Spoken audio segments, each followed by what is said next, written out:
Bismillahirrahmanirrahim. Alhamdulillah wassalatu wassalamu ala Rasulillahi wa ba'd. Assalamualaikum warahmatullahi wabarakatuh. Waalaikumsalam Waalaikumsalam warahmatullahi warahmatullahi wabarakatuh. wabarakatuh. Assalamualaikum warahmatullahi wabarakatuh. Wabarakatuh. Kaifa halukum? Apa kabar ikhwah semua? Alhamdulillah bi khair. Alhamdulillah. Alhamdulillah. Wa anta ya Ustaz, kaifa haluk? Alhamdulillah bi khair walhamdulillah. Alhamdulillah. Sebelumnya mohon maaf atas keterlambatan karena baru dapat linknya ya. Untuk pertemuan bersama insya Allah kita akan belajar bersama pelajaran Nahwu, yaitu madah Nahwu, tentang Nahwu. Nah, Nahwu ini adalah ilmu yang penting, ilmu bahasa, termasuk ke dalam ilmu alat, kan, tapi dia sangat penting untuk kita pelajari karena di antara hal yang membantu kita untuk memahami Al-Quran dan Sunnah Nabi Sallallahu Alaihi Wasallam. Nah, qabla nadkhul ila dars, sebelum kita mulai masuk ke pelajaran, kita akan coba dulu menginfokan atau mengenal apa itu nahwu, gitu ya. Qala qail inna mabadi'a kulli fannin 'asyarah. Jadi ada satu 3 baris bait tentang pokok-pokok ilmu. Jadi sebelum kita mempelajari suatu ilmu, hendaknya kita mengetahui hal-hal yang harus kita Afan, ini anak mute semua dulu ya, biar kondusif. Sebelum kita masuk ke pelajaran, kita akan coba mengenal dulu apa itu nahwu. Nah, disebutkan oleh seorang penyair atau seorang ulama, inna mabadi'a kulli ilmin kulli fannin 'asyarah al-haddu wal mawdu'u thumma thamarah nisbatun wa fadduhu wal wadi' wal ismul istimdadu hukmu syari' masailan wal ba'du bil ba'd iktafa wa man daral jami'a hadha syarafa. Jadi fondasi setiap disiplin ilmu itu ada 10. Yang pertama had, yaitu ta'rif, pengertiannya, lalu maudhu'nya, pembahasannya, summa samarah, lalu selanjutnya adalah hasil yang diharapkan setelah kita mempelajari ilmu ini, setelah kita memahami disiplin ilmu ini. Nisbatun wa fadluhu wal wadi', nisbah ilmu ini dinisbatkan kemana, lalu keutamaan ilmu-ilmu tersebut, wal wadi' dan pembuat ilmunya. Walismul istimdadu hukmu syari', lalu namanya, lalu hukum syariatnya.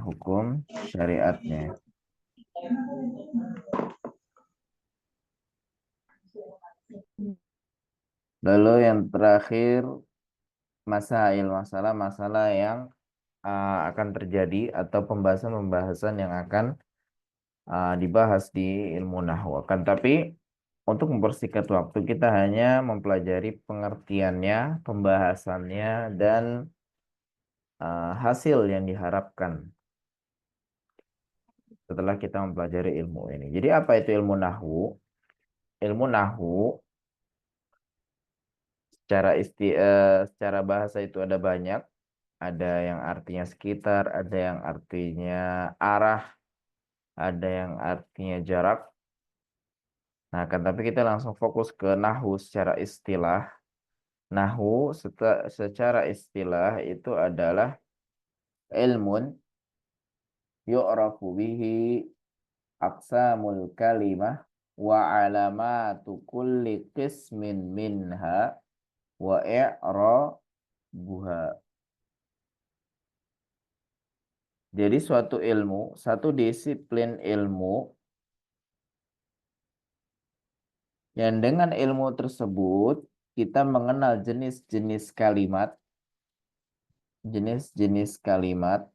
Wa alamatu kulli qismin minha, dan tanda-tanda setiap kalimat tersebut, dan juga i'rab dari setiap kalimat tersebut. Afwan, untuk kalimat ini kita terjemahkan menjadi kata ya. Jadi terjemahnya ada ilmu yang menjelaskan tentang pembagian-pembagian kata dan tanda-tanda dari setiap kata tersebut dan juga i'rabnya. Nah, ini adalah pengertian dari ilmu nahwu secara istilah. Jadi singkatnya adalah nahwu itu adalah ilmu yang mempelajari perubahan harokat akhir dari setiap kata dalam bahasa Arab. Ya, jadi yang kita pelajari di ilmu nahwu ini adalah perubahan harokat dalam setiap kata. Kalau kita ketemu di Al-Quran, kadang kita melihat ada kata rojulun, ada kata rojulan, dan ada kata rojulin. Nah, itu yang dibahas di nahwu. Kenapa ini bisa rojulun? Di tempat yang lain dia bisa menjadi rojulan, di tempat yang lain dia bisa menjadi rojulin. Nah, itu dia pengertian tentang ilmu nahwu. Lalu al-maudhu pembahasannya yaitu ya tadi pembahasannya adalah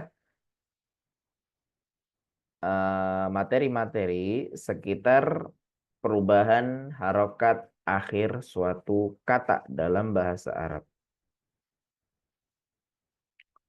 Nah, lalu tujuannya atau harapannya buah dari kita mempelajari ilmu nahwu ini apa?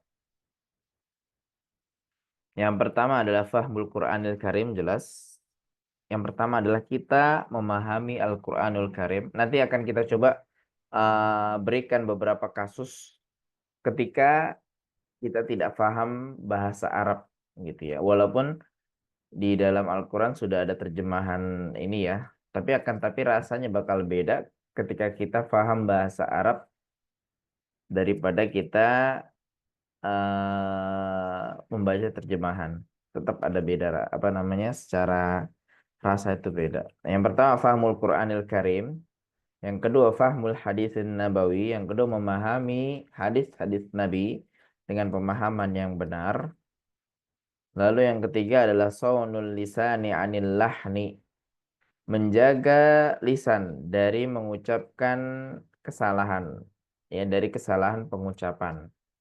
Ya, jadi yang misalnya harusnya marartu birajulin akan tapi kita ngomong marartu birajulan.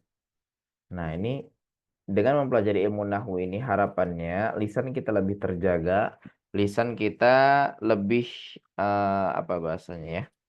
Lebih sadar kalau yang kita ucapkan itu salah gitu.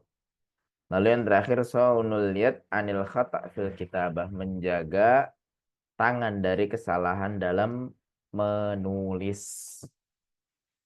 Nah, itu dia buah atau hasil yang diharapkan setelah kita mempelajari ilmu nahwu ini, yaitu memahami Al-Quran dan Sunnah. Yang kedua, menjaga lisan dan tangan dari kesalahan dalam menulis maupun mengucapkan. Tapi sampai sini ada yang mau ditanyakan dulu? Sekarang kita akan coba masuk ke contoh kasus ya.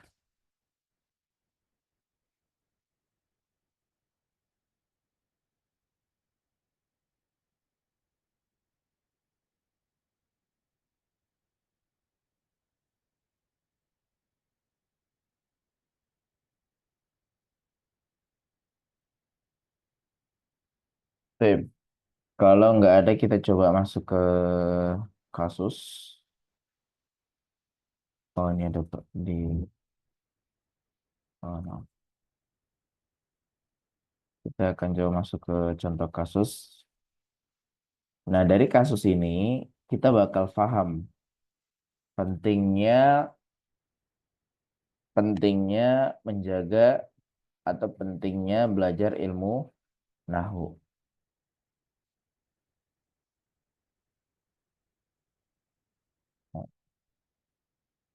Ini layarnya sudah tampil belum? Belum Ustaz. Belum ya? Ini Belum. ada. Sama Ana masih proses, Ustaz, belum muncul. Iya, iya. Ini kayaknya ada sedikit nge-lag ini.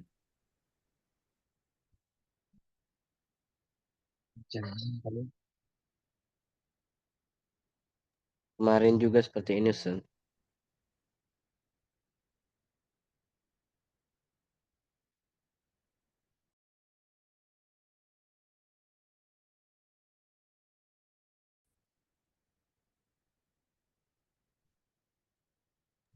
Sip, sekarang kelihatan? Kelihatan Ustaz. Oke, baik. Di dalam Al-Quran disebutkan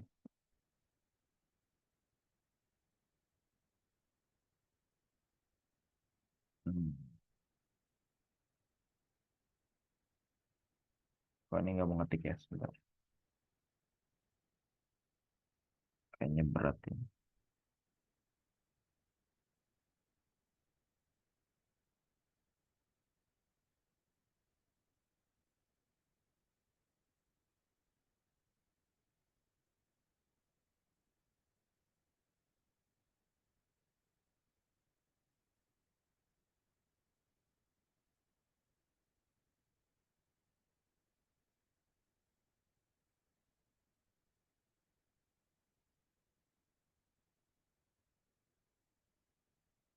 Oh,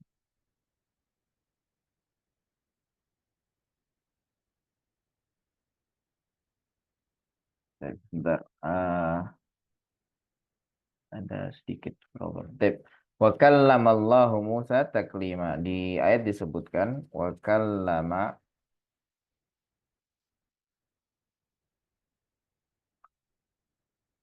lamallahu Musa taklima.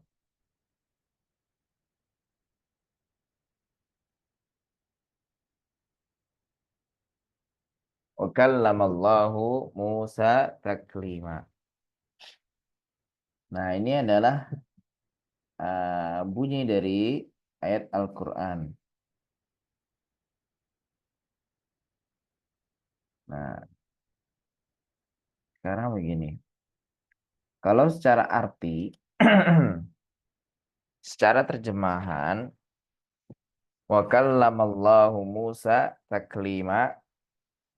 Ada yang bisa terjemahkan? Nah, Ustaz. Nah, fadhal. Dan Allah mengajak bicara Nabi Musa. Nah, dan Allah benar-benar mengajak Musa bicara. Nah, di sini dalam ayat ini posisi yang mengajak bicara siapa? Allah. Nah, Allah Subhanahu wa taala mengajak bicara Nabi Musa alaihi salam. Nah, kan tapi ingat nahu ini adalah ilmu yang mempelajari harokat akhir suatu kata. Nah, kalau kasusnya begini, kita nggak tahu ya, mungkin ada musuh-musuh Islam yang mereka itu ingin menghancurkan Islam dari dalam, gitu ya. Jadi mereka merubah harokat-harokat Al-Quran itu sebagaimana kasus yang terjadi beberapa tahun yang lalu. Alhamdulillah dan Allah masih menjaga dan Allah menjaga Al-Quran sampai sekarang. Alhamdulillah melewati hafazatul Quran, para penghafal Al-Quran. Jadi pada kasus-kasus sebelumnya atau di kasus beberapa tahun yang lalu itu ada musaf-musaf cetakan, Anda lupa siapa yang buat gitu ya, dari agama apa gitu. Nah itu harokatnya dirubah semua, harokatnya dibikin digonta-ganti. Nah sekarang begini, kalau kita ganti wa kallamallahu Musa taklima, kita ganti jadi wa kallamallaha Musa taklima. Ini perubahan satu harokat, akan tetapi bisa merubah makna efek sampingnya adalah merubah keyakinan. Jadi keyakinan kita bisa salah gara-gara kita salah dalam memahami Al-Quran. Nah, di sini kelihatan tentang kenapa kita harus belajar ilmu nahwu. Kalau wa kallamallahu Musa taklima, itu adalah Allah yang ngajak bicara Musa. Akan tapi kalau harokatnya wa kallamallaha Musa taklima, itu artinya adalah Musa yang mengajak bicara Allah Subhanahu wa taala. Nah, ini secara arti berbeda. Yang satu Allah yang ngajak bicara, yang satunya lagi Musa yang ngajak bicara. Kalau Masya Allah. kasusnya Musa yang ngajak bicara Allah Subhanahu wa taala, maka itu bukan sebuah keutamaan. Kenapa? Karena kita juga berbicara kepada Allah Subhanahu wa taala. Kita munajat kepada Allah Subhanahu wa taala setiap harinya. Bahkan di dalam Al-Qur'an atau di dalam salat kita, ketika kita membaca surat Al-Fatihah itu di hadis qudsi, Allah taala berfirman, "Kallamani abdi, hambaku mengajakku bicara."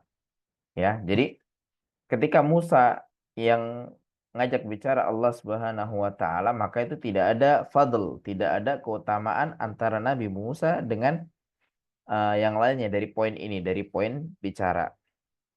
Nah, akan tapi ayat yang terjadi adalah bunyinya wa kallamallahu Musa taklima. Nah, ini yang menjadi pembeda, yang menjadi kelebihan Musa di antara nabi yang lainnya.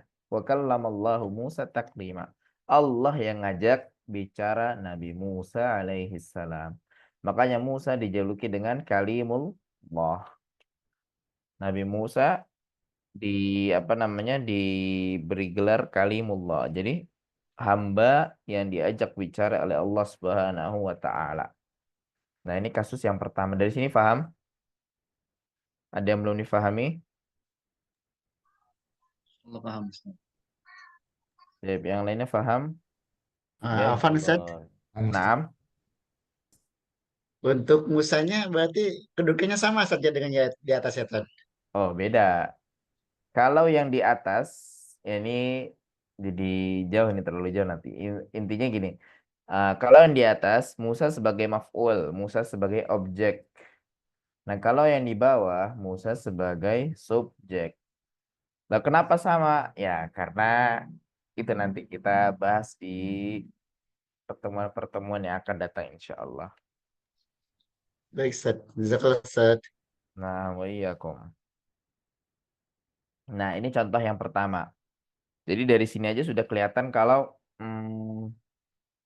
belajar ilmu nahwu itu penting. Terutama ketika kita ingin memahami Al-Quranul Karim. Kan kalau dari sini ketika kita salah baca gitu ya, salah baca wa kallamallaha Musa taklima. Nah, ini akan menjadi perubahan makna sehingga kita salah meyakini. Dari dulu, dari awal kita meyakini bahwasanya Allah yang ngajak bicara Musa. Akan tapi ketika harakatnya berubah, nah ini keyakinan kita bisa jadi berubah. Jadinya kita memahami bahwasanya Musa yang ngajak bicara Allah Subhanahu wa taala. Nah, itu yang pertama. Sekarang kita ambil contoh yang kedua. Innama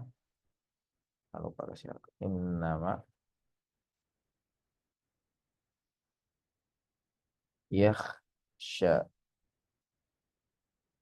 Allah min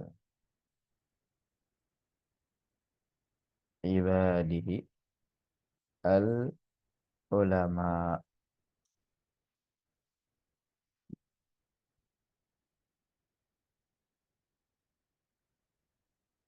Innama yakhshallaha min ibadihi al-ulama'u.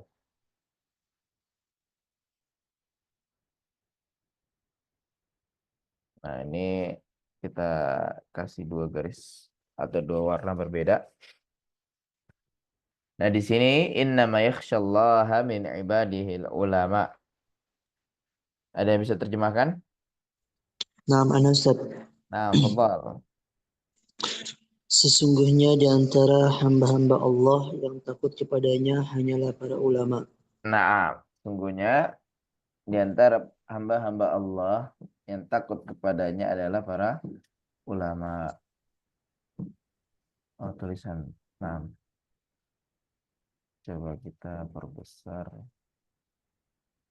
27. Segini cukup? Yakfi Ustaz. Ustaz, insyaallah. Nah, innama yakhshallaha min ibadihil ulama. Nah, sekarang kita coba ubah. Ingat perubahan satu harokat itu berpengaruh ke perubahan makna. Ketika maknanya berubah, maka berpengaruh ke perubahan keyakinan kita atau kepada keyakinan kita. Nah, sekarang begini kasusnya innama yakhshallahu min ibadihil ulama. Nah, ini waliyadzubillah. Ini maknanya sangat berbeda dan sangat salah gitu ya. Kalau kasus yang di atas singkatnya adalah ulama takut pada Allah Subhanahu wa taala. Nah, kalau di sini kasusnya adalah Allah yang takut kepada ulama. Nah, ini perbedaan dua harokat. Perbedaan dua harokat berubah pada perbedaan makna.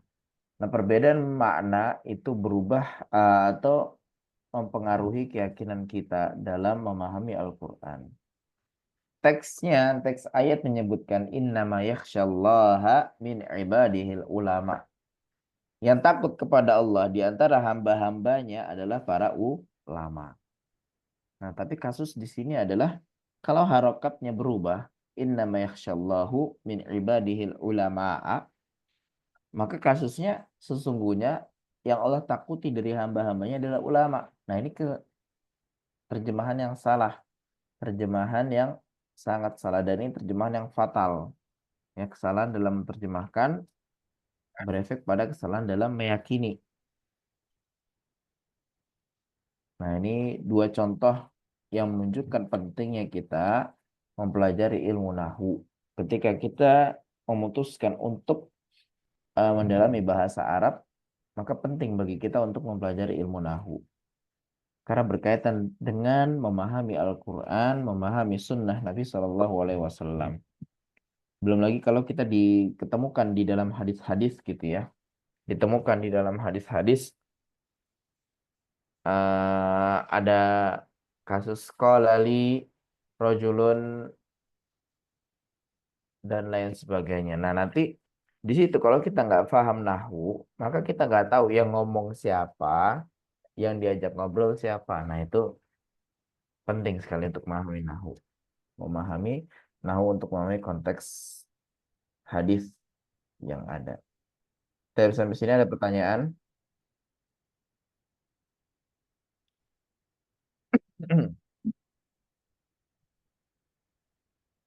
Kalau nggak ada mungkin kita mulai masuk ke pelajaran ya. Karena materinya mungkin cukup banyak.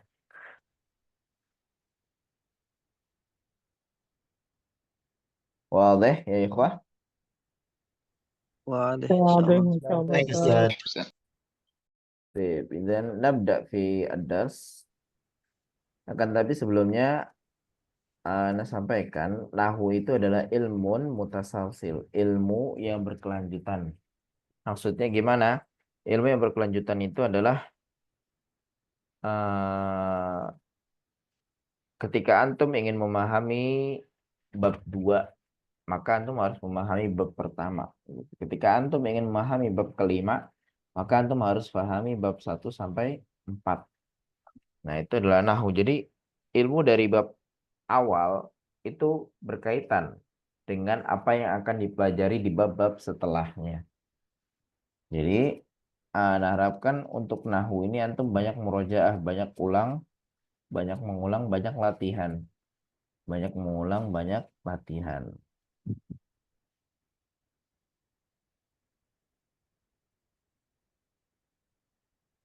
Jadi kita masuk ke darsnya. Antum sudah ada semua PDF-nya? Bisa Ustaz. Sudah, Ustaz. Sudah ya? Sudah, Ustaz. Tapi kalau ada cetaknya, nggak apa-apa, Ustaz. Apa? Ada cetaknya. Yang dari sama kitabnya. Oh ada, ya nggak masalah. Ya, Ustaz.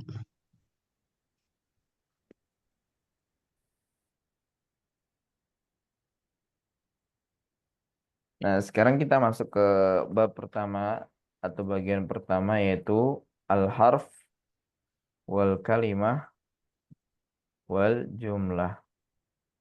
Al-harf wal kalimah wal jumlah.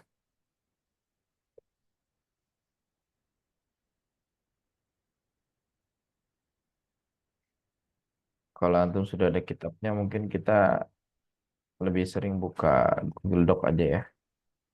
Al-harf wal kalimah wal jumlah.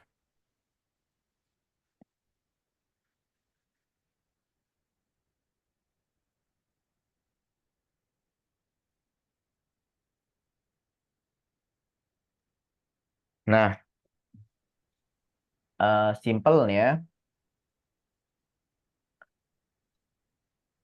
kita bahas dari paragraf gitu ya. Paragraf itu adalah kumpulan dari kalimat-kalimat kalau di bahasa Indonesia ya. Paragraf itu adalah kumpulan dari kalimat-kalimat dan kalimat itu adalah kumpulan dari kata-kata. Dan satu kata itu adalah kumpulan dari huruf-huruf. Nah, di dalam bahasa Arab, huruf itu adalah harf, kata itu adalah kalimat, jumlah itu adalah kalimat. Gimana ini coba? Ah, harf itu adalah huruf. Coba harakatin. Oke.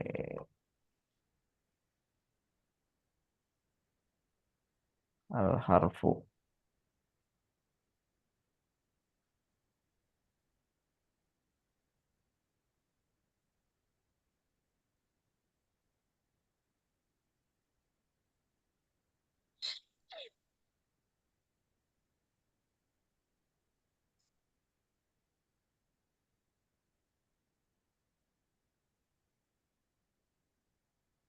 Kalimat itu adalah kata ya dalam bahasa Arab. Jadi kalau kalimat itu artinya kata, sedangkan jumlah itu adalah kalimat.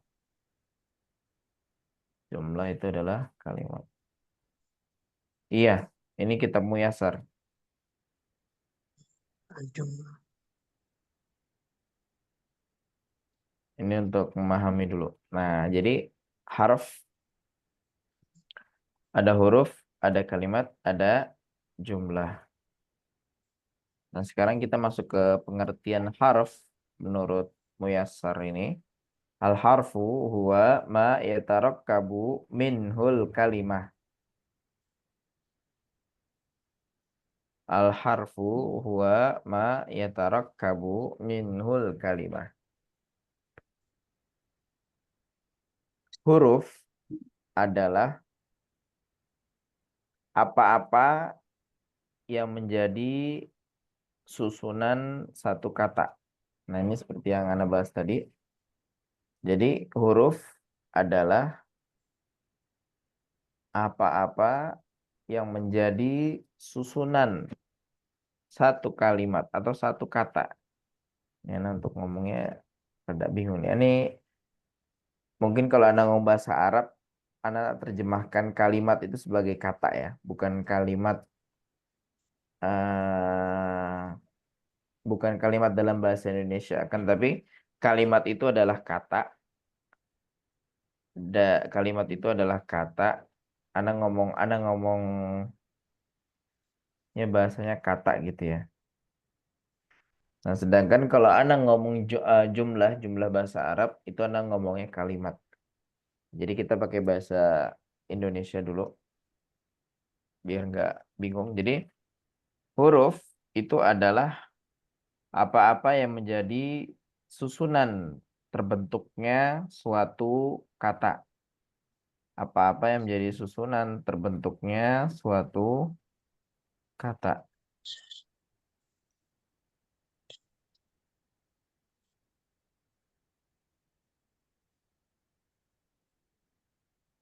Nah, lalu al-kalimah atau kata gitu ya. Kata dalam bahasa Arab itu adalah lafzun lahu makna.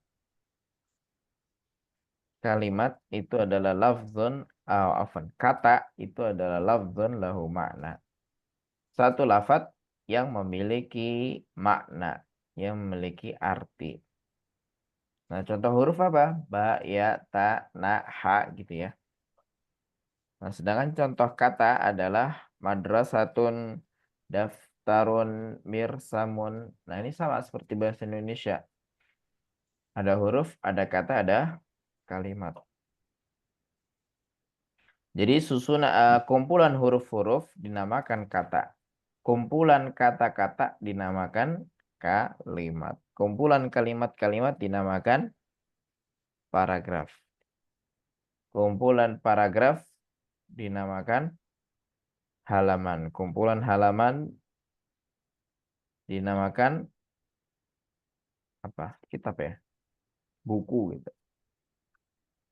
Nah, sekarang kalimat lafzun lahu makna. Kata adalah satu lafaz yang memiliki makna. Contoh di sini madrasatun. Madrasatun apa artinya madrasah? Sekolah.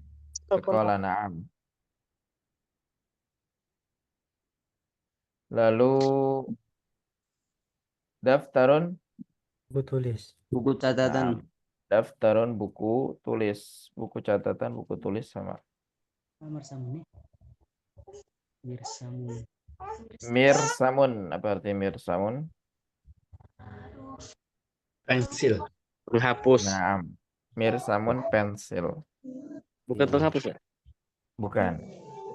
Penghapus itu mimhatun.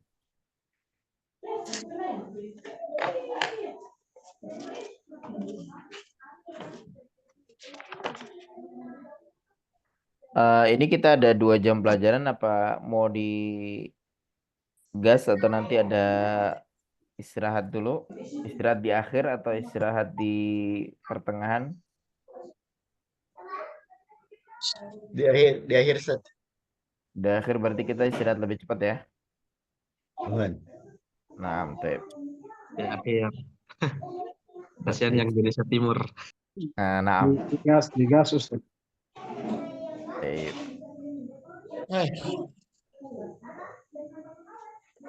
Berarti sekitar 21.20, 21.30 ya. Nah, mirsamun artinya pensil. Nah, Pensil. nah, yaktubu artinya Dia sedang menulis. nah, dia sedang menulis. Yaqra'u, Yang membaca. nah, dia sedang membaca. Yajlisu, Dia sedang duduk. nah, dia sedang duduk. Yazhabu, Dia sedang pergi. dia sedang pergi. Nah, ini kalau antum lihat, coba kita lihat di sini.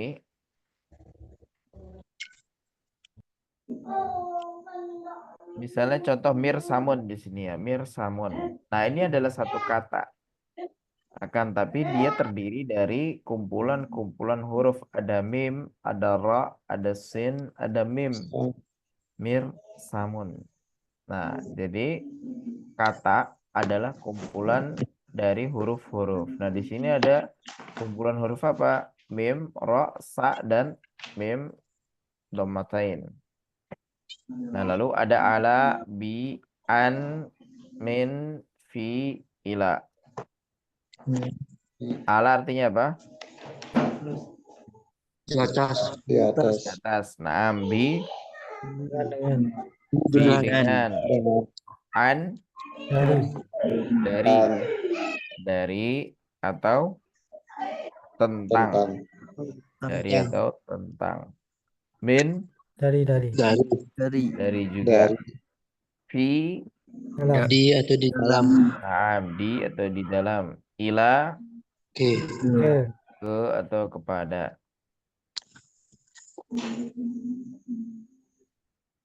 Nah, mumpung ingat ya, Ana coba sharekan sedikit dulu. Jadi gini, mungkin ada beberapa mufradat gitu ya. Mungkin ada beberapa mufradat atau kosakata yang kita nggak Hafal. tahu, ya, yang kita nggak tahu.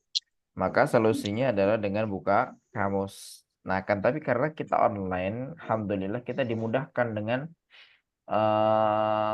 aplikasi-aplikasi atau website gitu ya, website-website yang berisi kamus. Dan kelebihannya adalah kita nggak perlu mempelajari sorof untuk mengetahui arti satu kata. Itu kayak misalnya maktabun, misalnya maktabun. Nah, kalau kita buka buku kamus gitu ya, buka kamus, kita nggak bakalan ketemu kalau mencari maktabun di huruf mim. Kita bakal ketemu kata maktabun di huruf kaf. Nah, itu adalah ilmu sorof yang harus dipelajari. Akan tapi untuk kamus online gitu ya, alhamdulillah kita banyak dimudahkan. Nah, di antara kamus yang Ana rekomendasikan itu adalah Al-Ma'ani. Al-Ma'ani. Nah, ini antum bisa buka di website atau antum download aplikasinya, ada Al-Ma'ani gitu ya, Arab Indonesia, bisa antum cari aja gitu ya. Untuk Android Ana nggak tahu, untuk iPhone apakah ada atau nggak tahu. Nah, misal tadi kata mirsamun gitu ya. Nah, antum cukup ketik mirsamun. Nah, maka di sini muncul terjemahannya, walaupun ya nggak terlalu lengkap ya. Oh, di sini nggak ada mirsamun. Atau misalnya madrasatun gitu ya. Madrasatun. Nah, di sini ada madrasatun. Oh, ini ada sekolah perguruan gitu ya, atau mazhab aliran. Nah, ini antum sering-sering buka kamus. Dan nggak perlu dihafal gitu ya. Ana termasuk orang yang memang bisa dibilang apa ya, yang nggak menghafal kamus gitu ya. Ya, jadi Ana termasuk orang yang nggak menghafal kamus. Kenapa? Karena mufrodat atau kosakata yang kita hafalkan itu belum tentu keluar gitu. Jadi kalau kita menghafal kosakata yang nggak dibutuhkan itu bakal lupa sendiri gitu. Nah, makanya gimana cara menghafal tanpa hafal tanpa menghafal? Nah, caranya sering buka kamus. Kalau gini, kalau ada kasus misalnya, kalau kita hafal satu kosakata gara-gara sering buka kamus, itu artinya kosakata itu penting. Kosakata itu sering kepake sama kita. Jadi nggak perlu tuh kita ngafalin kosakata terkait ruang angkasa, terkait bahan-bahan material gitu ya. Itu kan bukan bidangnya kita gitu. Kita cukup mengingat kosakata yang kita perlukan. Caranya dengan sering buka kamus. Tuh. Jadi dengan kita menguasai atau kita sering buka kamus, kita akan hafal dengan sendirinya. Dan yang dihafal itu adalah kosakata yang kita perlukan sehari-hari. Misalnya antum baca kitab gitu ya, nggak tahu artinya ini apa, ya udah cukup buka kamus, selesai. Atau cukup buka Al-Ma'ani ini, langsung dapat jawabannya. Atau kalau sekarang lebih keren lagi, ya bisa pakai ChatGPT gitu ya, Tapi itu nggak Ana sarankan, kecuali antum cari untuk terjemahan per kata. kalau terjemahan per kalimat itu Ana nggak sarankan. Kenapa? Karena itu nggak mendidik ya bahasanya. Nggak bikin antum belajar, nggak bikin antum hafal. Jadi kayak misalnya ana zahibun ila suq gitu ya. Ana zahibun ila suq. Antum nggak tahu arti suq ya. Udah antum cari aja ketik suq gitu ya. Suqun apa artinya gitu. Jangan antum cari ana zahibun ila suq satu kalimat full. Nah, itu nggak mendidik bahasanya apa ya, nggak bikin antum terlatih untuk menguasai kosakata yang ingin dihafal. Sip, kita balik lagi.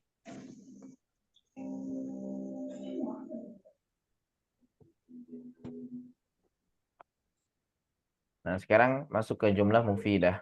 Jumlah mufidah adalah at-tarkibul ladzi yufidu faidatan tammatan. Jumlah mufidah adalah satu susunan yang memiliki faidah yang sempurna. Satu susunan yang memiliki faidah yang sempurna. Sip, untuk ikhwah bisa dimatikan dulu mic-nya. Jadi satu susunan yang memiliki faidah, memiliki makna yang sempurna. Nah, itu dinamakan jumlah mufidah. Atau bahasa lainnya jumlah mufidah itu adalah kalam. Nah, contohnya di sini adalah huwa yajlisu alal kursi. Huwa yajlisu alal kursi. Dia sedang duduk di atas kursi. Nah, ini adalah jumlah mufidah. Kenapa? Karena susunan ini memiliki faedah yang tamah, memiliki faedah yang sempurna, memiliki arti yang lengkap. Beritanya gimana? Dia sedang duduk di atas kursi. Nah, contoh yang nggak lengkap gimana? Contohnya, huwa yajlisu ala. Huwa yajlisu ala. Artinya apa? Dia sedang duduk di atas. Dia sedang duduk di atas. Nah, kita yang dengar bingung. Ini yang dimaksud di atas itu di atas apa? Di atas meja kah? Di atas genteng? Atau di atas tempat tidur? Atau di atas kursi? Dan lain-lain. Nah, ini jumlahnya nggak mufidah. Jumlahnya nggak memiliki faedah yang sempurna. Gitu. Jadi jumlah mufidah itu syaratnya adalah harus memberi keterangan yang sempurna, keterangan yang lengkap. Dengan keterangan itu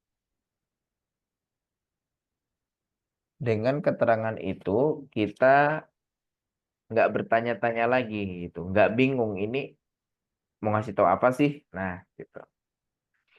Atau contoh yang lain, misalnya ana zahibun ila. Ana zahibun ila. Saya pergi ke.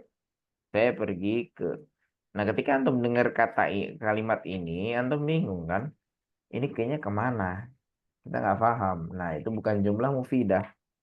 Jumlah mufidah adalah jumlah yang harus memiliki kata yang sempurna, memiliki makna yang sempurna. Oke, coba kita lengkapkan. Ana zahibun ila suqi. Ana zahibun ila suqi. Saya pergi ke pasar. Nah, ketika saya pergi ke pasar, oh, antum langsung paham. Oh, antum mau pergi ke pasar. Nah, gitu kan. Antum langsung paham beritanya gitu. Paling pertanyaan-pertanyaan yang ditanyakan pertanyaan lanjutan. Sama siapa? Mau beli apa? Naik apa? Nah, itu udah beda. Intinya secara kabar sudah lengkap gitu. Nggak bikin antum bingung dengan kabar yang diberikan. Nah, lalu di bawahnya adalah aksam, jenis-jenis kalimat dan seterusnya. Kan tapi untuk tiga ini kita pahami dulu, yaitu huruf adalah apa-apa yang menjadi susunan suatu kata. Kata dalam bahasa Arab adalah satu lafaz yang memiliki arti, dan jumlah adalah suatu susunan yang memiliki arti yang sempurna, jumlah mufidah. Nah, dari tiga ini, apa ada pertanyaan? Harf, kalimah, dan jumlah mufidah.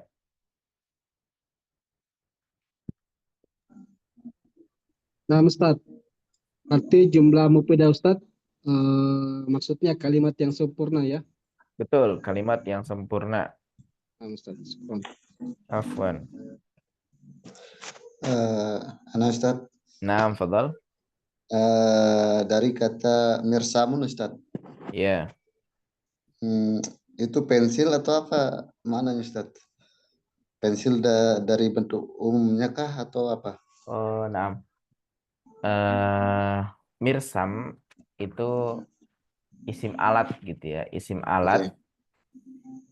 Jadi mungkin bahasa ininya adalah alatur Rayon. rasam. Alatur rasam. Jadi alat untuk menggambar. Jadi semua yang dijadikan alat untuk menggambar itu bisa dikatakan mirsam. Jadi kan mirsamun itu dari kata rosama sumu, menggambar. Warsim. Ya kuasnya lah atau apanya, pensil warna lah, krayon, itu enggak masuk. Itu Nah, masuk ke dalam mirsamun. ya. Jazakallahu khairan Ustaz. Naam wa iyyakum. Ada lagi? Yang lain? Tep. Untuk definisi huruf, mirsam lebih umum dari qalam. Mungkin bisa dibilang mirsam itu lebih khusus malah dari qalam. Karena mirsam ini khusus untuk sesuatu yang digunakan untuk menggambar. Ya, jadi alat-alat untuk menggambar itu dinamakan mirsam.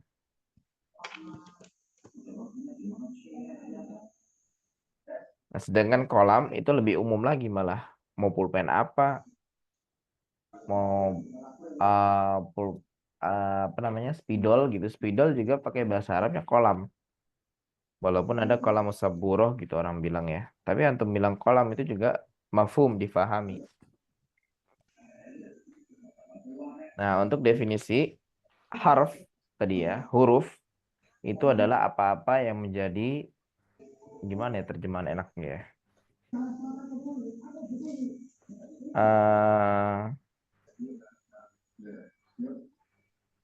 Susah jelasnya ininya. Intinya adalah apa-apa yang menjadi susunan suatu kata. Apa-apa yang menjadi susunan suatu kata. Lalu al-kalimah itu adalah lafzun lahu ma'nan. Kalimah atau kata dalam bahasa Indonesia itu adalah satu lafaz yang memiliki makna. Oh, definisi kata. 6. Definisi kata.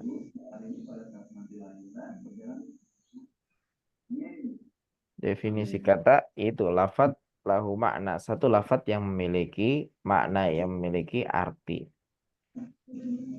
Jadi kalau lafaz itu tidak memiliki makna, maka dia bukan kalimah. Maka dia bukan kalimah atau bukan kata dalam bahasa Arab.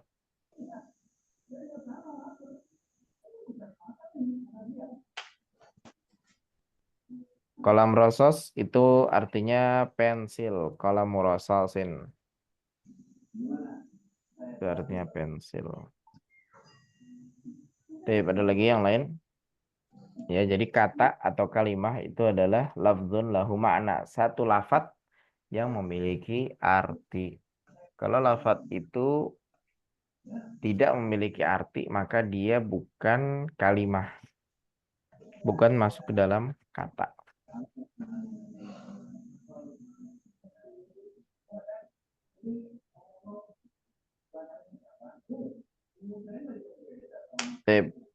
Kalau nggak ada mungkin kita lanjutkan.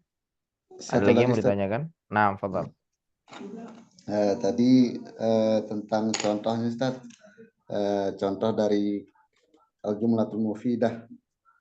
Oh, nah. Ustaz tadi bilang ana dahibun ila suq Ustaz. Nah,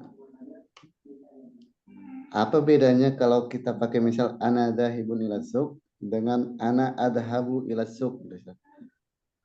Sama. Oh, sama. Itu apa istilahnya, cuma tanawu al-ibarat, variasi dalam pernyataan gitu ya. Oh, Masya Allah.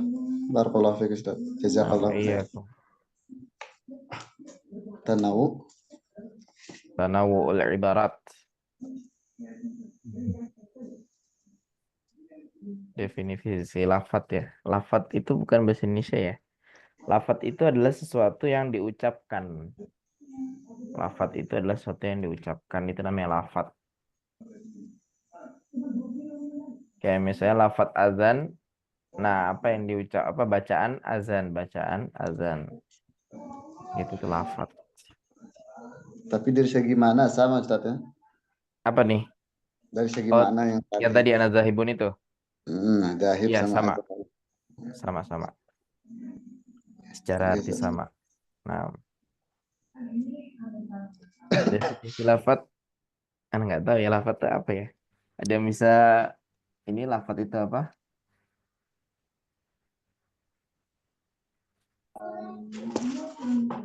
Karena lafat itu sudah Suara Indonesia dia kalau nggak salah. Mantap. suara yang mencakup atau sebagian huruf. Lapat bukan Pelafalan, Kat. Ustaz, pelafalan. Pelafalan ya. Nah, pelafalan. Afwan Ustadz, Iya, yang di soal tebal.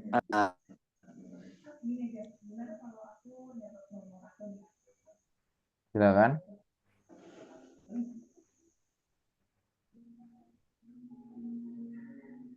Siapa yang mau tanya tadi? Afwan Ustadz, anak tanya Ustadz. Nah. Tentang jumlah mufidah Ustadz, itu di dalamnya termasuk ke dalam jumlah ismiyah apa fi'liyah atau ada yang lainnya Ustadz? Nah, itu nanti dibahas. Nah. Intinya kita pahami dulu ini pengertian setiap ini harf kalimat jumlah mufidah. Nah Ustadz, syukran Ustadz. Afwan, untuk pembagian-pembagiannya nanti kita bahas lagi lebih dalam. Nah Ustadz. Apa Ustaz? Berarti untuk lafaz itu termasuk suara ya Ustaz? Betul. Suara juga masuk lafaz.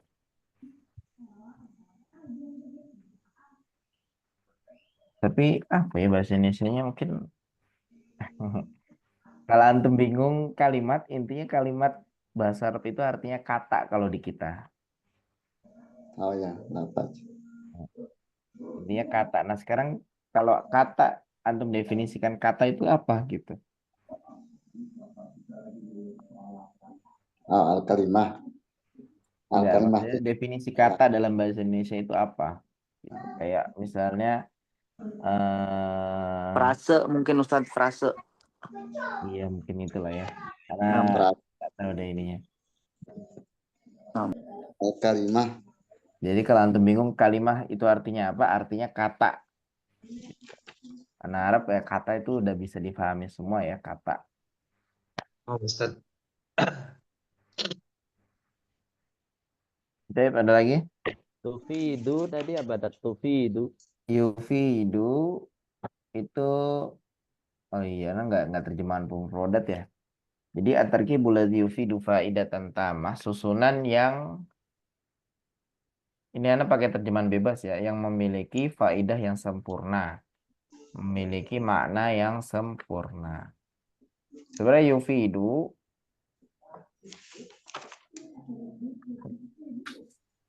iya memiliki makna gitu ya, memiliki makna.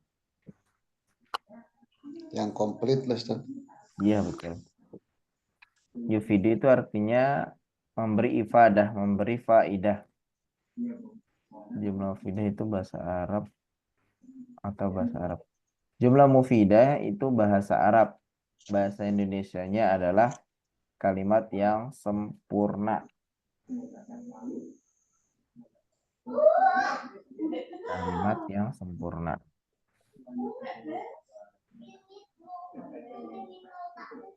Nah, yufidu itu memberikan makna, memberikan faidah. Tambah artinya sempurna, memiliki faidah yang memberi faidah yang sempurna.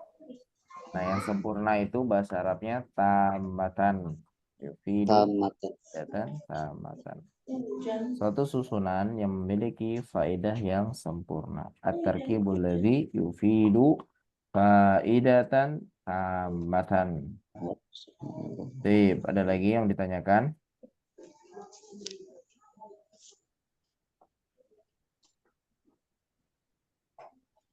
Kalau nggak ada, kita masuk ke pembahasan selanjutnya, yaitu pembagian setiap definisi Ustaz, tadi di izin atas. tanya lagi, Ustaz. Gimana? Izin tanya yang tentang jumlah mufidah. Nah, fadhal. Di sini kan di kitabnya ditulisnya contohnya Aliyun Mariyun. Ini termasuk dengan kalimat yang mempunyai faidah yang sempurna ya, Ustaz?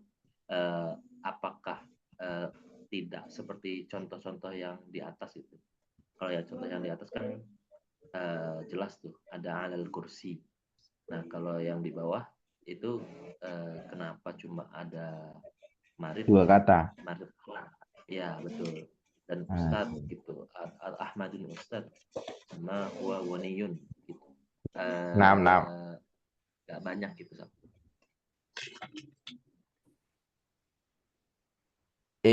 Intinya secara jumlah mufidah itu adalah kita bisa paham kabar yang diberikan gitu. Kita bisa paham kabar yang diberikan, itu udah masuk jumlah mufidah. Patokannya itu bukan di kata, patokannya itu bukan di jumlah kata, patokannya itu adalah di pemahaman atau info yang diberikan. Info yang diberikan itu bisa kita pahami atau enggak. Nah, Aliyun maridun itu artinya Ali sakit. Ali sakit. Jadi kayak misalnya kita kasih kabar ke teman, Ali sakit gitu. Ali sakit. Nah, ini kita paham. Ini kita paham kabar yang dia berikan. Dia ngasih tahu kalau Ali itu lagi sakit. Ali itu lagi sakit. Gitu. Jadi mau panjang pendek itu nggak masalah selama bisa difahami.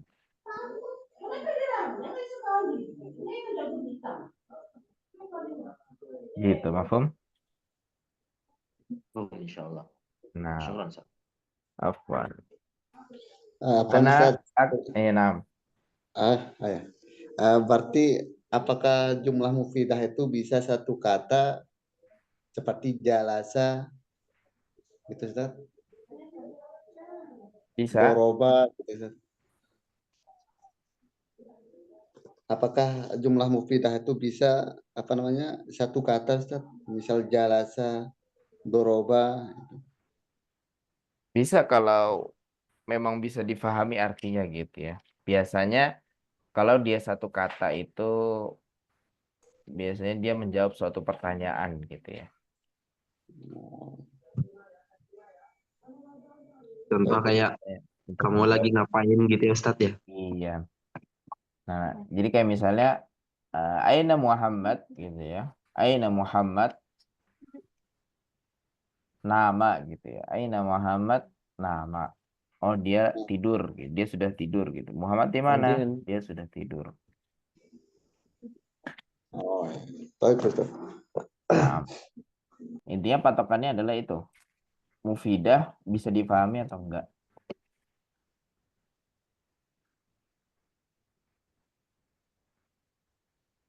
Nah, nanti bagaimana kriteria bagaimana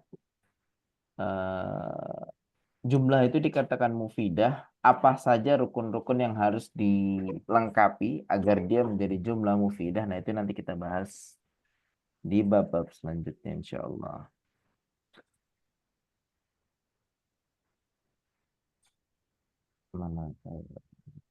Ada beberapa definisi di atas. 6 definisi tadi ada 3, yaitu huruf, kalimah yang artinya kata, dan jumlah mufidah. 3 itu.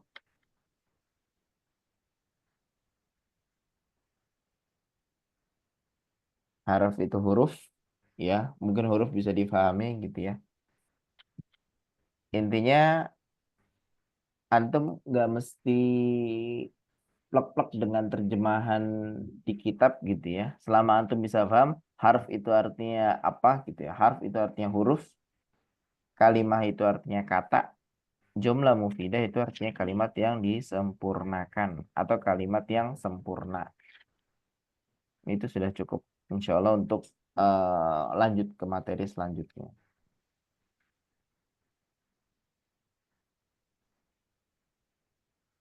Ada lagi yang mau ditanyakan?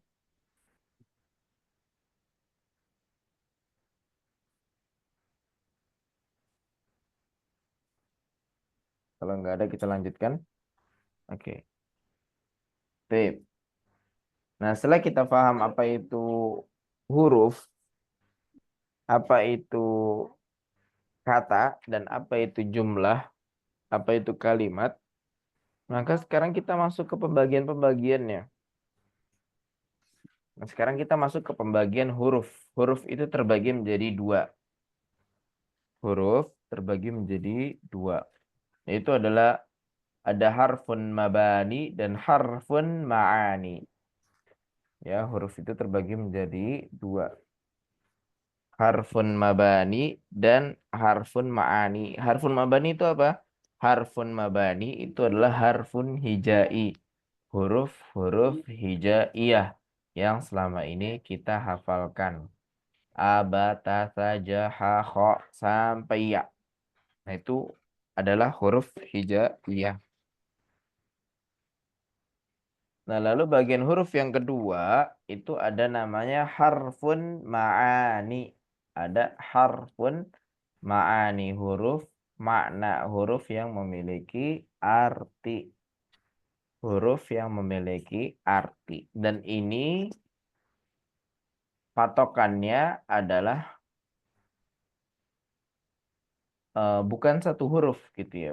Nggak selalu satu huruf. Kadang dia 2 huruf, kadang dia 3 huruf.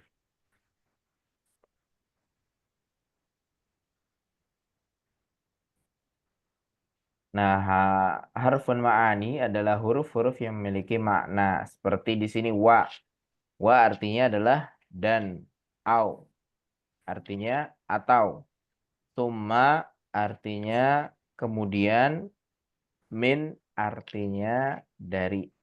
Nah, ini adalah harfu makna. Dan ini yang akan kita pakai. Dan ini yang akan menjadi pembahasan kita di pembahasan-pembahasan berikutnya di pelajaran nahwu ini. Jadi kalau kita bahas huruf, maka yang dimaksud adalah huruf makna. Harfun makna, bukan harfun hijai. Bukan harfun hijai. Begitu. Nah, untuk pembagian huruf ini bisa difahami atau ada yang mau ditanyakan? Afwan Ustadz mau bertanya. Nah, Tapi yang min di atas itu, yang al-kalimah, iya ini. yang di sini masuknya huruf, tapi yang di atas masuknya ke kalimat atau Iya, kata. masuknya ke kata ya. Nah, Ustadz. Nah, Itu jadi itu nanti akan kita bahas nanti ketika masuk ke pembagian kata. Atau mungkin Anda sempurnakan dulu ya. Nanti setelah selesai kita baru buka pertanyaan. Nah, ini ada huruf hijai, ada huruf ma'ani. Lalu yang kedua adalah anwa'ul kalimah. Anwa'ul kalimah. Nah, jenis-jenis kata. Jenis-jenis kata. Nah, jenis-jenis kata itu terbagi menjadi 3, yaitu ada isim, ada fiil, ada huruf. Nah, ini yang ditanyakan tadi. Ada isim, ada fiil, ada huruf. Tapi huruf yang masuk ke dalam kata itu adalah harfun makna, harfun ma'ani. Harfun ma'ani. Ya, jadi kata yang atau huruf yang masuk ke dalam kata itu adalah huruf makna. Ya, jadi kata itu terbagi menjadi 3, ada isim, ada fiil, ada huruf. Nah, isim itu artinya apa? Isim itu kalau bahasa Indonesianya kata benda mungkin ya. Benda Nah, kata benda. Fi'il atau kalau kerja. kita terjemahkan apa? Kata kerja. Huruf ya huruf. Kita bahas dulu isim. Apa itu isim? Al-ism huwa kalimatun dallat ala ma'nan walam tuktaran bi zamanin. Isim adalah satu kata yang menunjukkan atas makna yang tidak terikat dengan waktu. Ya, yang tidak terikat dengan waktu. Jadi isim adalah satu kata yang memiliki makna dan tidak terikat oleh waktu. Tidak terikat oleh waktu. Contohnya di sini ada Muhammadun, ada Ustazun. Nah ini Ustazun, dia satu kata dan dia punya makna, artinya apa? Guru gitu ya. Dan dia tidak terikat oleh waktu. Ya kalau Ustadz ya Ustadz aja gitu, nggak terikat oleh waktu. Lalu ada tilmizun. Tilmizun artinya apa? Murid. Lalu ada khail. Apa artinya khail? Kuda ya. Khail artinya kuda. 6. Lalu ada kalbun artinya anjing. Lalu ada kitun artinya kucing. Lalu ada daftarun tadi buku tulis. Lalu ada mirsamun pensil, Rayon. krayon boleh. Atau tobashir. Lalu ada tobashir, apa artinya tobashir? Kapur. Kapur Ustaz. Kapur, naam. Tobashir. Nah ini mungkin pertanyaan buat yang sudah paham ya. Tobashir itu mufrad atau jamak? Tobashirun. Mufrad. Tobashirun. Jamak Ustaz. Jama Ustad. Jamak? Jamak taksir. Jama La. taksir. Ala. Tobashir itu adalah isim mufrad, Isim mufrad. bukan isim jamak. Dan itu banyak yang kita pahami. Oh ini jamak nih. Kenapa? Karena bentuknya mirip gitu ya. Bentuknya mirip jamak. Tobashir jamak. Kan tapi ini isim mufrad. Karena memang dari Arabnya itu tobashir itu artinya kapur. Satu kapur. Jamaknya apa? Tobashirat. Tobashirat. Tobashiran. Sama kayak dengan sarawil. Antum tahu sarawil enggak? Ya Ustaz. Tahu sarawil? Sarawil. Sirwal. Nggak tahu Ustaz, nggak tahu Ustaz. Nah, kalau Sirwal celana. di bahasa Arab itu enggak ada istilah sirwal. Kalau kita sering dengar kata sirwal gitu ya. Ya. Ternyata sirwal itu adalah kata-kata muhdas. Bahasa ininya apa? Baru. Sesuatu yang dadakan. Nah, orang Arab ngomongnya sarawil ya udah sarawil. Nah, sarawil itu adalah isim mufrad. Jamaknya apa? Sarawilat. Sarawilat. Nah, ini sedikit intermezzo aja. Jadi memang Berarti sirwal itu sirwal baru, nggak ada Ustaz. bahasa Arab. Oh ya. Di bahasa Arab itu nggak ada sirwal. Tapi sekarang banyak muncul merek-merek sirwal ya. Merek-merek sirwal. Yang dalam bahasa Arabnya sendiri pun nggak ada. Taib, Syamsun. Tapi Ustaz, afwan Ustaz. Iya. Pak Hari. Pernah saya pas belajar di Pare itu kiainya bilang sirwalun itu celana panjang. Nah, iya. Kiainya orang Indo ya? Iya, kiainya orang Oh iya Indo, benar. Jawa Timur. Iya, karena Ana juga tahu ini ketika Ana dapat dari dosen Ana gitu. Dosen Ana orang Arab. Masya Allah. Nah, jadi beliau bilang nggak ada sirwal itu. Oh, Ada sarawil. syukran Syarab. Ustaz. Jazakallah khairan. Nah, Berarti bisa dikatakan sama'i ya, Ustaz? iya, sarawil simai. Syamsun, matahari, qamarun, bulan, asjarun, pohon, pohon. Nah, ini untuk pengertian isim bisa difahami atau masih ada pertanyaan? Enggak ada yang anak selesaikan dulu ya. Alamatul ism, tanda-tanda isim itu ada 4, yaitu ada al-khafdu. Jadi kalau antum ingin tahu dia itu isim atau fiil atau huruf, antum cek di tanda ini, yaitu khafdu, kasrah gitu ya. Kasrah, contohnya bismillahirrahmanirrahim. Nah, ini antum lihat akhirnya ada bismi, nah ini ismi, ada Allahi, ada ar-Rahmani, ada ar-Rahimi. Nah, ini kalau sudah semuanya kasrah ini, maka bisa kita pastikan semuanya itu adalah isim. Ismi itu kasrah, ismi itu isim, Allahi itu isim, ar-Rahman itu isim, ar-Rahim juga isim. Maliki yaumiddin. Maliki isim, yaum isim, ad-din isim. Lalu tanda yang kedua adalah tanwin.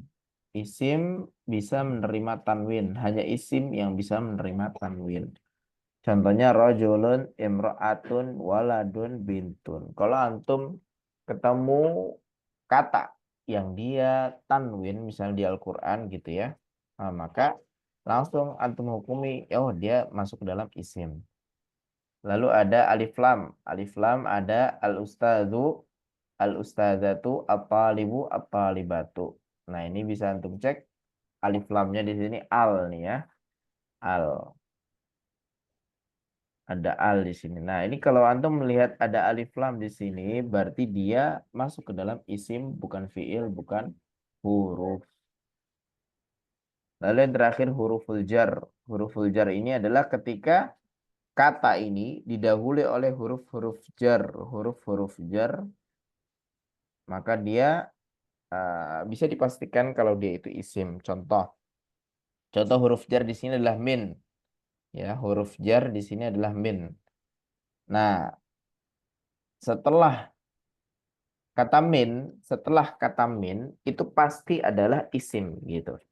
Contoh minallahi. Nah, setelah huruf min di sini apa? Katanya apa? Isim. Contoh di sini setelah min katanya apa? Lafzul Allah. jalalah Allah. Allah. Naam, lafzul jalalah. Berarti lafzul jalalah Allah itu masuk ke dalam kategori isim. Contoh lagi fi. Fi adalah huruf jar. Fi adalah huruf jar. Nah, setelah huruf fi pasti dia adalah isim. Pasti dia adalah isim. Contoh di sini fil bait. Setelah kata fi ada kata al bait. Oh, berarti al bait dia masuk ke dalam isim. Dan seterusnya. Al khafat. Nah, kalau al khafat itu bahasa lainnya adalah al jar. Maksudnya al jar apa? Dia kasroh. Bahasa gampangnya gitulah ya. Dia kasroh. Harokat akhir hurufnya kasroh. Harokat akhir katanya. Harokat akhir katanya kasroh. Harokat akhir katanya kasroh. Nah, kalau huruful jar, dia didahului oleh huruf-huruf jar. Ya, tapi secara isimnya, dia pasti bakal kasroh. Gitu ya. Fil baiti. Fil baiti. Dan seterusnya. Nah, lalu di sini ada huruful jar. Ada min, ila, an, ala, fi, rubba, alba, alkaf, alam. Nah, ini huruf-huruf jar. Antum hafalkan. Nanti setiap antum ketemu huruf-huruf ini, bisa dipastikan setelahnya pasti adalah isim. Nah, min artinya dari, ila artinya ke atau kepada, an artinya dari atau tentang, ala artinya di atas, fi artinya di atau di dalam, rubba artinya boleh jadi, alba. Nah, ini rubba rajulin karimin. Alba ini maksudnya bi ya. Nanti penerapannya di kata adalah bi. Alba itu artinya dengan. Contoh di sini adalah bil kolami bil mirsami. Bil kolami bil mirsami. Nah, antum lihat di sini ba, bukan ba tulis bentuknya kayak begini, akan tapi ba dengan satu huruf. Ba harokatnya kasroh bi ya, bil kolami bil mirsami. Maka bisa dipastikan setelahnya adalah isim majrur atau isim. Setelahnya adalah isim gitu. Lalu kaf nanti bentuknya dalam bentuk k harokat fathah. K harokatnya k harokat fathah artinya seperti, kaf artinya seperti gitu ya. Kal qamari kal asadi ya, seperti bulan, seperti singa. Lalu yang terakhir ada lam. Lam itu artinya untuk atau kepunyaan. Contohnya lillahi, li rasulillahi. Nah, bentuknya itu li. Li. Lam harokat kasrah. Lam harokat kasrah. Lillahi, li rasulillahi. Oke, mungkin kita cukupkan sampai sini dulu ya. Untuk pembahasan sampai di isim dulu. Untuk fi'il dan huruf kita bahas di pertemuan depan insyaallah. Ada pertanyaan sebelumnya? Bukan Ustadz, saya Ustadz. Nah, Sering dijumpai waruya an Aisyata radhiyallahu anha gitu Ustadz. nah. Kenapa bukan Kenapa waruya dia an bukan an Aisyati ya? Nah, Ustadz. Nah, ini nanti masuknya ke pembahasan tentang alamatul i'rab gitu ya. Alamatul i'rab. Jadi gini. Setiap huruf jar gitu ya, setiap huruf jar setelahnya pasti isim majrur. Setelahnya pasti isim majrur atau isim mahfub. Akan tetapi alamatul jar, tanda jarnya itu bisa berbeda-beda tergantung jenis isimnya, tergantung jenis isimnya. Jadi isim itu terbagi-bagi lagi. Ya, isim itu terbagi-bagi lagi, terbagi jadi banyak. Nah, untuk kasus yang ini an Aisyata gitu ya, an Aisyata, kenapa dia fathah? Karena Karena dia adalah غير isim منصرف غير ghairu منصرف munsharif, ismul ladzi la yansharif. Jadi isim yang dia itu memang nggak bisa kasroh. Nggak bisa kasroh. Jadi secara jenis isimnya, dia masuk ke dalam kategori isim ghairu munsharif. Dia nggak bisa kasroh kecuali di dua keadaan. Isim ghairu munsharif itu. Nggak bisa kasroh kecuali di dua keadaan. Pertama ketika dia menjadi mudhaf. Kedua, ketika dia kemasukan alif lam. Selain di dua keadaan itu, maka dia nggak bisa kasroh. Tapi dia tetap ke dalam isim majrur. Nah itu bahasan jauh lagi dah. Nanti kita ini lagi. Kita bahas lagi itu lebih dalam lagi. Tapi singkatnya itu. Intinya isimnya secara isimnya sendiri, jenis isimnya sendiri, dia memang menolak kasroh. Nah gitu. Jawaban singkatnya ya. Kenapa Boleh bisa menolak kasroh? Ada beberapa kasus. Kenapa? boleh di spill dikit Ustadz, isim yang ghairu munsharif apa aja? Oh itu Aisyah, banyak. banyak. Kalau mau disebutkan banyak. Karena ada yang dia gini. Dia itu bukan isim per bukan isim per zatnya gitu. Akan tapi dia isim dalam kategorinya. Gitu kayak misalnya gini. Coba deh gini ya. Peristiwa penggalan tahun itu jadi pada tahun 16 Hijriah ketika 9 Maret Apaan Ustaz? Contoh gini, Hijrah Rasulullah SAW menjadi awal dalam Islam. Itu berbagai pemerintahan di sini luar. jadi contohnya isim ghair munsharif itu dia masuk ke dalam beberapa kategori, kayak misalnya nama selain Arab. Selain nama-nama Arab, maka dia isim ghair munsharif. Yang kedua ada wazan. Wazan mafa'il. Mafa'il atau mafa'il. Yang ketiga akhirnya tak marbutoh. Setiap isim yang akhirnya tak marbutoh, maka dia isim ghair munsharif. Contohnya tadi Aisyah. Contohnya tadi Aisyah. Nah, dia akhirnya tak marbutoh. Ada juga lagi Hamzah. Ya. Qatadah dan seterusnya.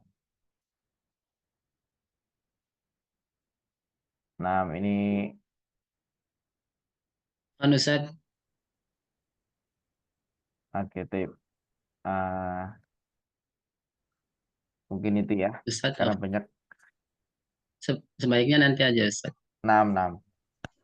Ya Ustaz, takutnya nanti yang bingung Iya, Ustaz. iya. Apa nama? Kita Apa, rapikan saja. Iya. apa Ustaz bisa diulangi tadi tanda-tanda isim yang pertama Ustaz, apa tadi maksudnya al-khafdu? Ustaz. Tanda-tanda isim yang pertama adalah al-khafdu.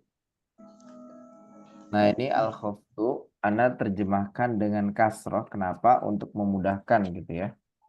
Walaupun nanti pada kasus atau pada penerapannya itu bisa lebih dari Bisa lebih dari sekedar kasroh. Tapi untuk pemahaman awal, antum terjemahkan aja al-khafdu itu al-kasroh gitu ya. Al-khafdu itu artinya kasroh. Lalu ada tanwin, an, in, un, lalu ada alif lam, lalu ada huruful jar. Nah Ustaz. Ada lagi yang mau ditanyakan?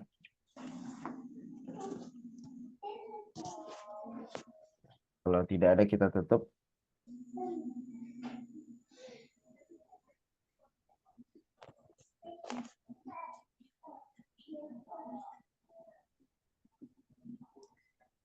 Kalau nggak ada mungkin kita cukupkan. Oh ya Ustaz. Ada lagi? Nah, berarti al-khafdu sama zar kasrah itu sama ya Ustaz? Al-khafdu sama jar itu sama, Beda betul. sebutan aja gitu Ustaz ya. Beda istilah aja. Beda istilah aja. Antara ulama Basroh sama ulama Kufah. Nah, itu udah makin ribet lagi. Kita ini aja. Tanda isim. Antum pahami 4 itu aja dulu. Taib Ustaz. Tanda isim pahami 4 itu dulu. Al-khafdu, at-tanwin, alif lam, sama huruful khafat. Pahami itu aja. Lalu satu lagi. Alif lam itu pasti nggak bakal ketemu. Nggak bakal berbarengan dengan tanwin. Kalau ada alif lam, pasti nggak ada tanwin. Kalau ada tanwin, pasti bukan alif lam. Itu udah kaidahnya begitu. Nggak bakalan ketemu antara alif lam dengan tanwin. Jadi ya hati-hati dalam pengucapan, hati-hati dalam penulisan. Mereka berdua itu nggak boleh ketemu. Jadi nggak bisa kita ngomong al-madrasatun. Nggak bisa. Harus ngomongnya al-madrasatu atau madrasatun.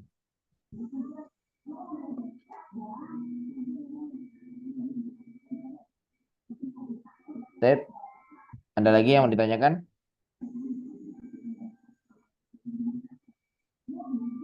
Kalau nggak ada kita tutup. Sip, wadih. Ya ikhwah. Insyaallah. Wadih, insyaallah Ustaz. Syukran. 4. Bahasa Indonesianya ya. Tadi di bahasa Indonesia kan ya. Al-khafdu itu artinya kasroh gitu ya. Al-khafdu itu artinya kasroh. Tanwin ya tanwin. Ana rasa ini bisa difahami ya tanwin. An, in, un. Kalau di harokat itu. Lalu ada alif lam. Alif lam juga ana rasa paham gitu ya. Atau perlu contoh alif lam? Coba kasih contoh deh. Nih, jadi misalnya madrasatun. Nah, alif lam itu adalah di awal biasanya kita tambahkan alif dan lam.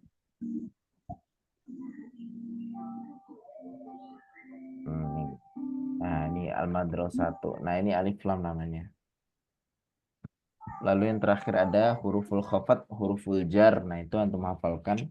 Min, wa, ila, wa, an, wa, ala, wa, fi, wa, rubba, wal, ba, wal, kaf, wal, lam.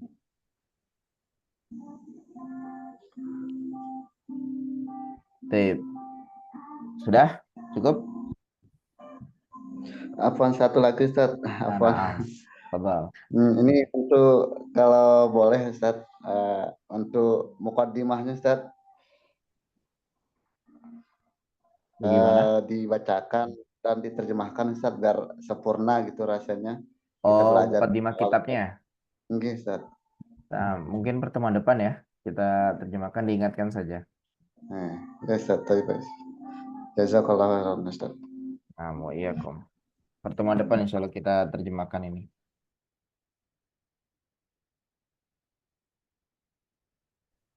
Ada lagi? Nanya dikit Ustadz. Wadeh gimana Ustadz? Kenapa tuh? Penulisannya. Tulisan apa? Penulisan. Wadih.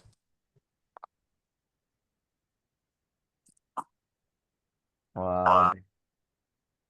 Begini wadih. Itu kalimat pertanyaan atau gimana Ustadz? Jelas. Waduh, ini kalau dijelasin makin panjang ini.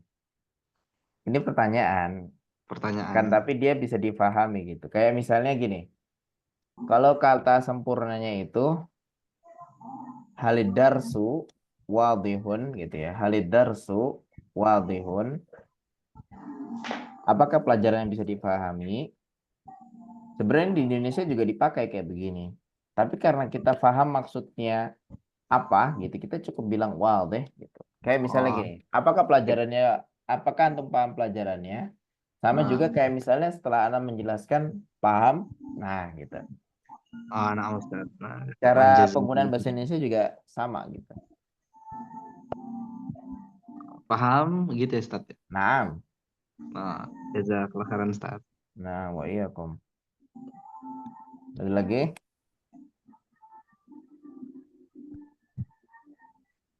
Sudah ya? Mungkin cukup malam di beberapa daerah. Kita cukupkan pertemuan malam ini dengan doa kafaratul majlis. Subhanallah wa bihamdik. Astaghfiruka wa atubu ilaik. Assalamualaikum warahmatullahi wabarakatuh. Waalaikumsalam warahmatullahi wabarakatuh. Khairan. Wa iyyakum. Barakallahu fikum.